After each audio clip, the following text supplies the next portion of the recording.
लाल button दबाकर subscribe कर लीजिए और बगल में जो घंटा है उसको दबाकर ऑल नोटिफिकेशन ऑन कर लीजिए ताकि हमारा वीडियो सबसे पहले आपके मोबाइल में चला जाए।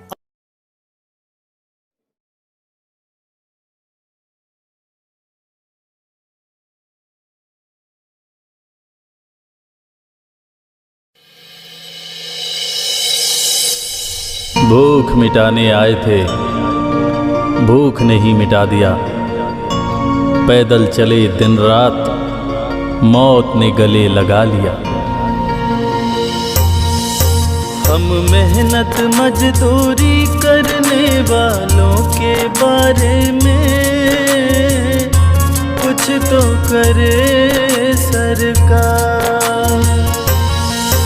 इस महामारी के लॉकडाउन ने छीन ली रोजी, छीन लिया रोजगार। अपने साथ जाता बस अपना अपना कर्म है, अपने साथ जाता बस अपना अपना कर्म है। इंसानियत की रक्षा सबसे बड़ा धर्म है। कोरोना और हो रहा है चुनाव उत्तर प्रदेश। कोरोना का फ़ायदा या नुकसान पार्टी लेना चाह रही है, और क्या कोरोना में हुई जाति को चुनाव में वोट देने से पहले याद रखना चाहिए? वो एक त्रासदी थी कोरोना की जो पूरे हिंदुस्तान को हिला के रख दिया, और सबसे ज्यादा जनता को इसलिए परेशानी उठानी पड़ी कि वर्तमान सरकार ने उसमें जनता का सहयोग नहीं किया। अगर सरकारें जनता को सहयोग करती तो शायद जनता को इतना परेशानी का सामना न करना पड़ता। उसके उदाहरण हैं, आप देखिए, एकदम से लॉकडाउन लगा। अगर यही लॉकडाउन पहले कुछ संकेत दिया जाता तो जो भी लोग बाहर पड़े हुए थे वो अपने घर पहुंच जाते। एकदम से लॉकडाउन लगाने से लोगों में भय पैदा हुआ। हर कोई उतावला हो गया कि कितनी जल्दी हम अपने घर परिवार के साथ अपने गांव पहुंच जाए। भगदड़ मच गई पूरे देश में, लोगों को साधन नहीं मिले, सरकारों ने साधन मुहैया नहीं कराए। लोग साइकिल से, पैदल, जैसे भी हुआ अपने घर की तरफ भागे। उसका परिणाम ये हुआ कि हजारों हजार लोग रास्ते में असमय मारे गए, कुछ एक्सीडेंट में मारे गए, कुछ भूख प्यास से मर गए। लेकिन जो लोग बचते बचाते घर पहुंचे, उनकी स्थिति आप देखते होंगे। उस समय भी सोशल मीडिया पर रोजा जाता था कि लोग कैसे ट्रकों से, बसों में भर भर करके पैदल कैसे भागते चले आ रहे हैं। महिलाएं, बच्चे सब सर के ऊपर गठरी रखे हुए हैं, गोद में बच्चा लिए हुए हैं, बैग खींचते हुए, बैग के ऊपर बच्चे सो रहे हैं। इस तरह से लोग भागते हुए आए। दूसरी तरफ आप देखें कि व्यवस्था ऐसी रही कि गंगा नदी में लाशों के ढेर लग गए। जिन लोगों के घर के लोग मारे गए इस महामारी में, उनकी लाश को उनके घर वाले भी देख नहीं पाए, घर तक पहुंच नहीं पाए। तो ये व्यवस्था रही सरकार की। तो हम समझते हैं कि अभी चंद दिन पहले की घटनाएं हैं। कोई भी व्यक्ति इन सब बातों को भूल नहीं सकता है। सबको वो मंजर आज भी याद होगा जो अभी कुछ ही दिन पहले सबकी आंखों के सामने गुजरा है। और हम जानते हैं कि मतदान करते समय हर वोटर को इस त्रासदी को, इस व्यवस्था को, वर्तमान सरकार की व्यवस्था को अपने ध्यान में जरूर रखना चाहिए और उसको देख करके, उसको समझ करके ही मतदान करना चाहिए। सहज राम जी, कोरोना काल में मौजूदा भाजपा सरकार जो केंद्र में और राज्य में दोनों जगह थी, इसने आम जनता के लिए कोई मदद नहीं की। तो क्या वोट देने से पहले आम जनता को इस चीज को ध्यान में रखना होगा? आम जनता कोरोना काल की त्रासदी को भूली नहीं है और निश्चित तौर पर ये मतदान करते समय उसको मंजर जरूर याद आएंगे जो कोरोना काल में महामारी में, क्योंकि जनता ने झेला है। जनता जो जहाँ पर अपना रोज मजदूर थे, मजदूरी कर रहे थे, चाहे महाराष्ट्र में हो, कर्नाटक में हो, बंगलौर में हो, कहीं भी हो, उन लोगों को एकदम से प्रधानमंत्री जी जो हमारे हैं, जादूगर हैं, हमेशा किसी से पूछते अचानक जो है हर चीज़ लागू करते हैं, लॉकडाउन लागू कर दिया। उनके लिए कोई व्यवस्था नहीं किया मजदूरों के लिए कि कैसे वो अपने घर जाएंगे। लॉकडाउन बढ़ाते गए, एक के बाद दूसरा, दूसरे बाद तीसरा, चौथा बढ़ता गया। मजदूरों को मजदूरी जो जहाँ करते थे, मालिकों ने उनको बेसहारा छोड़ दिया और कंपनियों ने, कारखानों ने उनको निकाल दिया। ऐसे मजदूर क्या करें अपने गाँव या अपने स्थान पर जहाँ रहते थे, कैसे पहुँचे? न उनके पास कोई साधन था, पैसा भी नहीं था, राशन भी नहीं था। ऐसे में उनको जो है पैदल जो है महाराष्ट्र से लेकर बिहार तक के पैदल जा रहे हैं, महाराष्ट्र से लेकर गोरखपुर तक पैदल जा रहे हैं, बंगलौर से कहाँ से लोग पैदल चले जो साधन था जिस जगह। उसमें कई जो है बेचारे रास्ते में कई लोगों की मृत्यु हो गई और उनको कोई सहारा देने वाला नहीं था। ये त्रासदियाँ जो है जनता भूली नहीं है और इन सबको याद करके इस कोरोना में भाजपा जो प्रदेश सरकार ने जो है, केंद्र सरकार और प्रदेश सरकार की भाजपा सरकारों ने कोई जनता की मदद नहीं किया। केवल झूठे वादे करते रहे कि हमने ये कर दिया, इतनी व्यवस्था कर दी, वो कर दिया, लेकिन कुछ भी जनता को नहीं मिला।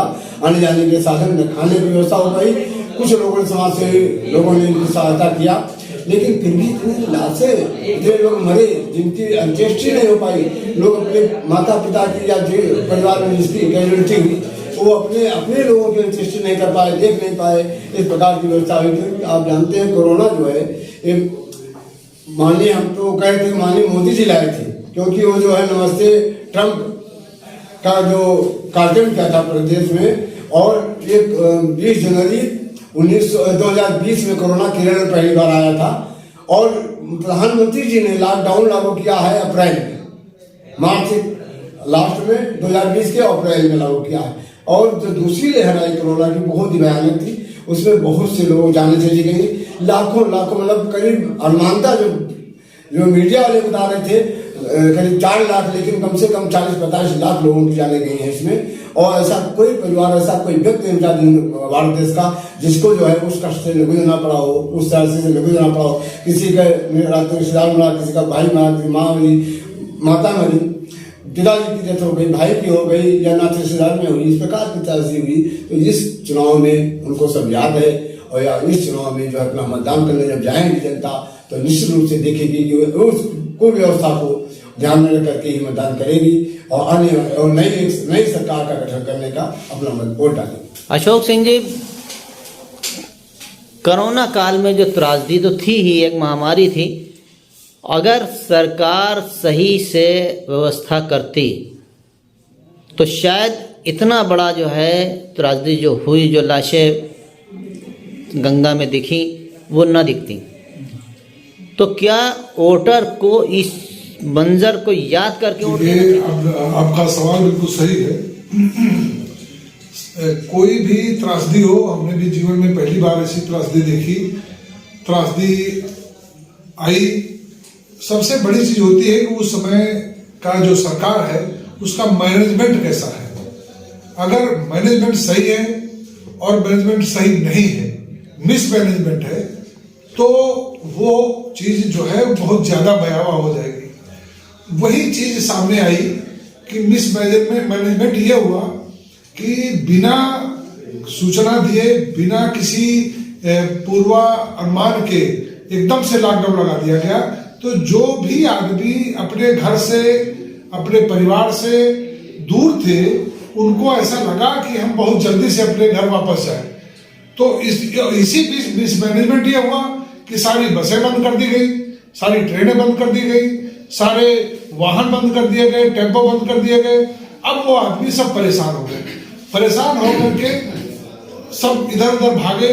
अब कोई ट्रक से भाग रहा है, कोई जो ट्रेनें एक आध चलाई गई उनके नीचे आ गया, कहीं कोई ट्रक अगर उधर से गुजरा तो ट्रक पर चढ़ने लगे तो पता चला कि एक ट्रक पर 500-1000 आदमी चढ़ने लगा, औरतें चढ़ने लगी, कुछ उस पर गिर पड़े, कुछ उस तरीके से सब परेशान हो गए।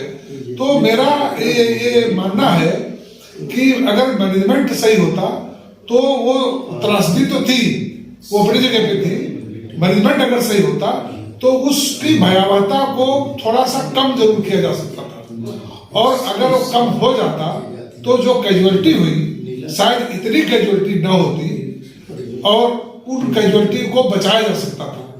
तो जब आदमी कोई भी हो मैनेजमेंट और मिसमैनेजमेंट के को देखेगा और उसमें अंतर करेगा तो वोट देते समय जरूर ये चीज याद रखेगा और उसको याद रखना भी चाहिए।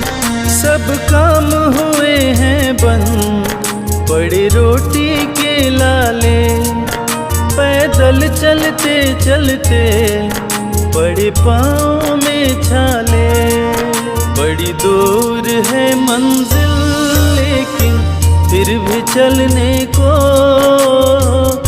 हम तो हैं लाचार। हम मेहनत मजदूरी करने वालों के बारे में कुछ तो करे सरकार।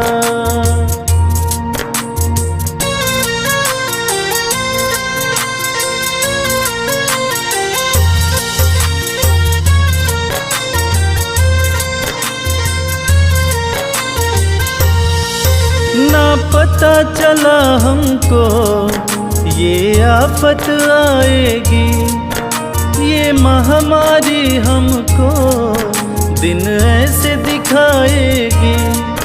कोई सड़क के रास्ते तो कोई रेल की पटरी से चले उठा के भार। हम मेहनत मजदूरी करने वालों के बारे में कुछ तो करे सरकार।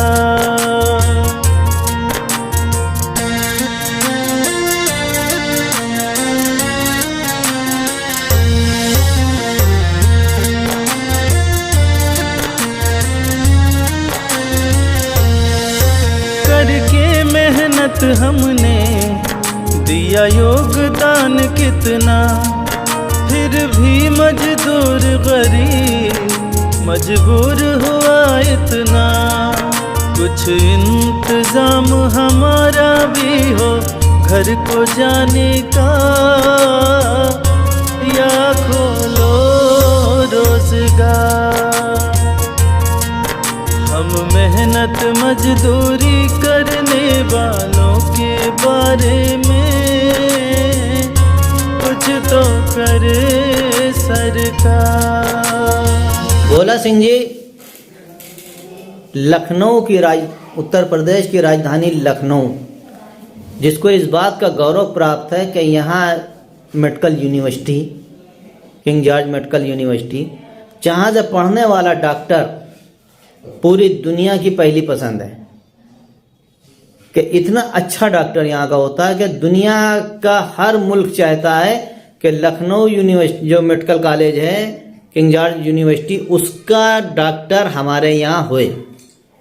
गर्व महसूस करते हैं कि लोग देश वाले कि हमारे यहाँ वहाँ का पढ़ा हुआ डॉक्टर है। उसके बावजूद उत्तर प्रदेश में लखनऊ में कोरोना में इतनी कैजुअलिटी हो गई और ये सरकार ने उस पर कोई ध्यान नहीं दिया, मौजूदा सरकार ने। तो क्या इस बात को ध्यान में रख के वोटर वोट डालेगा? बिल्कुल ध्यान में रखना चाहिए। कोरोना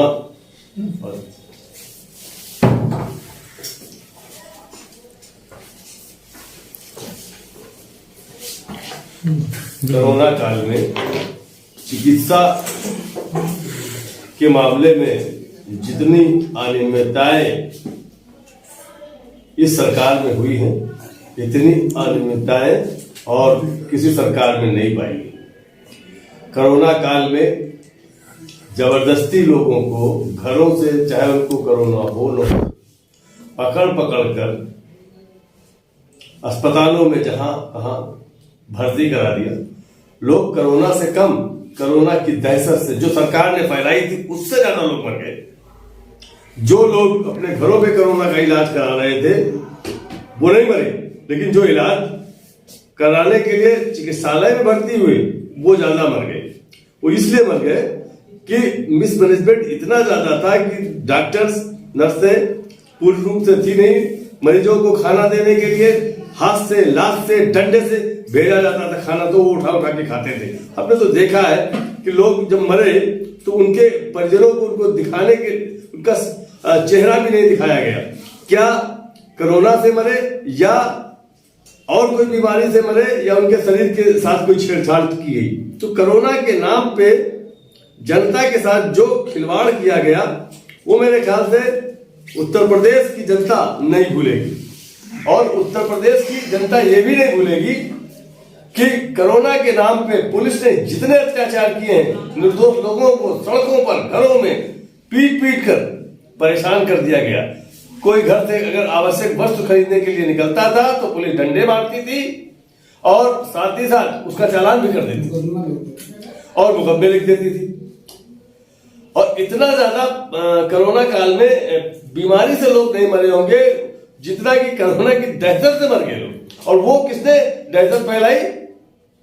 पुलिस ने फैलाई, सरकार ने फैलाई, मीडिया ने फैलाई। मीडिया बड़े बड़े अक्षरों में देती थी कि साहब इतना आदमी बढ़ गया, इतना बढ़ गया, इतना मर गया।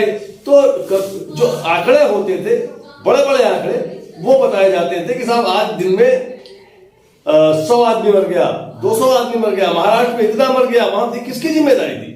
जबकि प्रदेश में और केंद्र में दोनों भारतीय जनता पार्टी की सरकारें थी। ये मिस मैनेजमेंट का नतीजा है। ऑक्सीजन लोगों को नहीं मिली। ऑक्सीजन क्यों नहीं मिली? ये जिम्मेदारी सरकार की है।